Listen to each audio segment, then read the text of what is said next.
बुद्ध और उनका धम्म। बाबा साहेब डॉक्टर अंबेडकर संपूर्ण वाङ्मय। उनका कुल। 1। अतीत में देखने पर हमें ज्ञात होता है कि ईसा पूर्व 6ठी शताब्दी में उत्तर भारत में कोई प्रभुसत्ता संपन्न राज्य नहीं था। 2। देश छोटे बड़े अनेक राज्यों में बटा हुआ था। इनमें से कुछ राजतंत्रीय थे और कुछ अराजतंत्रीय। 3।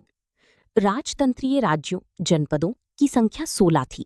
वे अंग, मगध, काशी, कोसल, वज्जी, मल, चेदी, वत्स, कुरु, पांचाल, मत्स्य, सौरसेन, अश्मक, अवंती, गंधार व कंबोज के नाम से जाने जाते थे।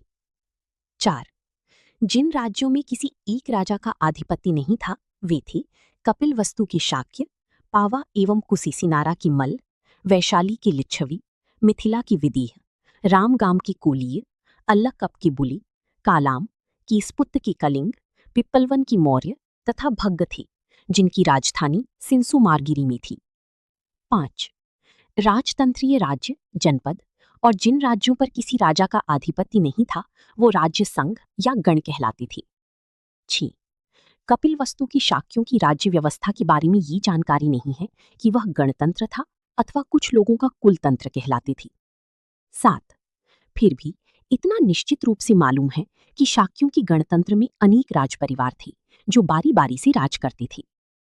8। राज परिवार का प्रधान राजा कहा जाता था। 9। सिद्धार्थ गौतम की जन्म के समय राजा बनने की बारी शुद्धोधन की थी। शाक्यों का राज्य भारत के उत्तर पूर्वी कोने में था। यह एक स्वतंत्र राज्य था, परंतु बाद में कौशल नरेश इस पर अपनी प्रभुता स्थापित करने में सफल हो गया। 11।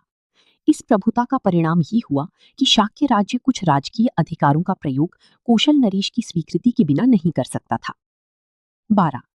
तत्कालीन साम्राज्यों में कौशल एक शक्तिशाली साम्राज्य था। इसी प्रकार मगध भी एक शक्तिशाली साम्राज्य था। कौशल नरेश प्रसेनजित और मगध नरेश बिंबिसार सिद्धार्थ गौतम के समकालीन थे।